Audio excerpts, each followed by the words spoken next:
علی بھائی اکثر ہم دیکھتے ہیں کہ وومن رائٹس کے اوپر اکثر خواتین جو ہیں وہ بہت ایکٹیو ہیں اور شاید ان کا بھی ڈے بھی بنایا جاتا ہے اور وومن مارچ 8 مارچ اور وومن مارچ بھی ہوتا ہے اور بڑے لوگ اس کے اوپر جو ہے نا اعتراض کرتے ہیں کہ یہ کافرانہ ہے وغیرہ وغیرہ.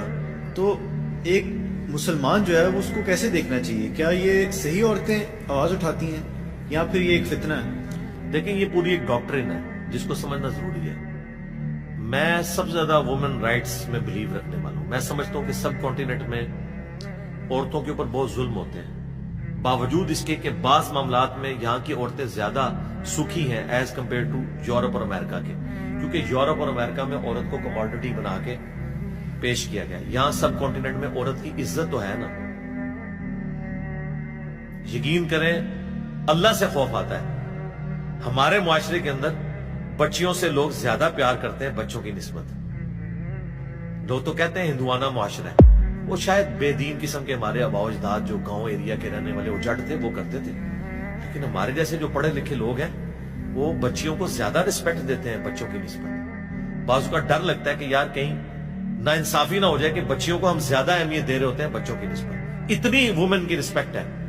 شادی کے بعد بھی پڑھا لکھا طبقہ، میرے تو ایٹ لیسٹ سارے اسٹوڈنٹس ران مرید ہیں سمیت میرے، ٹھیک ہے، اس اعتبار سے جو آپ ران مرید کہتے ہیں ہم تو اسے اپنا فخر سمجھتے ہیں. نبی علیہ السلام گھر میں آتے تھے، ہم عائشہ سے پوچھا گیا کیا کرتے تھے، فرمایا گھر کے کام کاج میں مصروف ہو جاتے تھے. ٹھیک ہے، نبی علیہ السلام نے تو یعنی ہیومن ڈگنیٹی میں عورتوں کو بعض اوقات زیادہ مرتبہ دے دیا.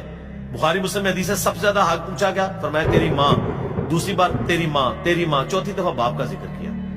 ہیومن ڈگنیٹی میں بعض اوقات عورت کا مرتبہ مرد سے بھی زیادہ ہو جاتا ہے. عورت جیسے جیسے بوڑھی ہوتی ہے یہاں پہ رسپیکٹ اس کی بڑھ جاتی ہے. لیکن یہ بھی ایک المیہ ہے. اسی معاشرے میں ایسے ظالم قسم کے خامن، ظالم قسم کے باپ موجود ہیں جو عورتوں کے ساتھ جانوروں والا سلوک کرتے ہیں. اب ان عورتوں کی سنوائی کہاں پہ ہو رہی ہے؟ کوئی سنوائی نہیں ہوتی. غیرت کے نام پہ قتل ہو جاتی ہے. کسی جوڈیشری میں ان کو حق نہیں دلایا جاتا. جوڈیشری حق دلا بھی دے تب بھی ان کو مار دیا جاتا ہے بعد میں. تو اس طرح کے معاملات بھی چل رہے ہیں. پھر اگر عورت بیوہ ہو جائے جوانی میں اور اس کا کوئی بہن بھائی نہ ہو، اسے عدالت کے چکر لگانے پڑے، وکیل ان کو ڈورے ڈال رہے ہوتے ہیں. یہاں آ کے مجھے یعنی پاکستان لیول کے موٹیویشنل سپیکر ہیں، میں ان کا نام نہیں لیتا کیونکہ انہوں نے یہاں پہ دورہ بھی ایک خفیہ کیا تھا. وہ ایک ہی ہے اس وقت پڑھے، وہ آپ کو پتا چل جائے گا میں کن کی بات کر رہا ہوں. تو وہ پارٹ ٹائم جو ہے نا وہ ایک ایکس چیف جسٹس ہیں ہمارے